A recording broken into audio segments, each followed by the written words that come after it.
যুক্তরাষ্ট্রের খুচরা বিক্রেতা ওয়ালমার্টের দাম নিয়ে নতুন করে বিতর্ক শুরু হয়েছে। অনেক গ্রাহক অভিযোগ করছেন, দোকানে প্রদর্শিত কম দামের সঙ্গে বিলের সময় নেওয়া দামের অমিল দেখা যাচ্ছে। ডাইনামিক প্রাইসিং ও ডিজিটাল সিস্টেমের কারণে দাম দ্রুত পরিবর্তন হচ্ছে বলে সন্দেহ প্রকাশ করা হচ্ছে। বিষয়টি নিয়ে সামাজিক মাধ্যমে তীব্র প্রতিক্রিয়া তৈরি হয়েছে।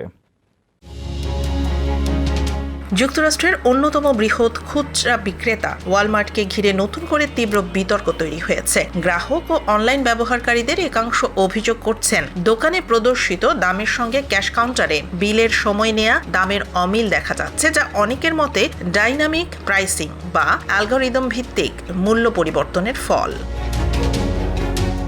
সামাজিক যোগাযোগ মাধ্যমে ছড়িয়ে পড়া অভিযোগে বলা হচ্ছে, ওয়ালমার্ট তাদের নতুন ডিজিটাল শেলফ লেভেল প্রযুক্তি ব্যবহার করছে, যার মাধ্যমে পণ্যের দাম সময় ও চাহিদা অনুযায়ী পরিবর্তিত হতে পারে। এতে অনেক ক্রেতা দাবি করছেন, তারা দোকানে কম দাম দেখে পণ্য নিলেও বিলিংয়ের সময় বেশি টাকা গুনতে হচ্ছে।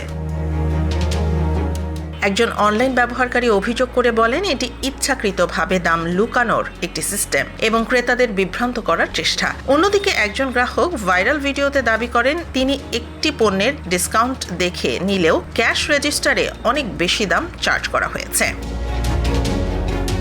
তবে ওয়ালমার্টের পক্ষ থেকে এ বিষয়ে আনুষ্ঠানিক কোনো মন্তব্য পাওয়া যায়নি। কোম্পানিটি আগে থেকেই তাদের ডিজিটাল প্রযুক্তি ও স্বয়ংক্রিয় মূল্য নির্ধারণ ব্যবস্থাকে কার্যকারিতা ও দক্ষতা বৃদ্ধির অংশ হিসেবে ব্যাখ্যা করে আসছে। বিশেষজ্ঞদের মতে, বড় রিটেল চেইনগুলোতে ডেটা ড্রিভেন প্রাইসিং বা অ্যালগরিদম ভিত্তিক মূল্য নির্ধারণ নতুন কিছু নয়, তবে স্বচ্ছতা না থাকলে গ্রাহকদের মধ্যে অবিশ্বাস তৈরি হতে পারে। এদিকে এই বিতর্কের ফলে ওয়ালমার্টের মূল্যনীতি ও প্রযুক্তি ব্যবহারের স্বচ্ছতা নিয়ে নতুন করে প্রশ্ন উঠছে, যা ভবিষ্যতে বড় কর্পোরেট প্রাইসিং নীতির ওপরও প্রভাব ফেলতে পারে।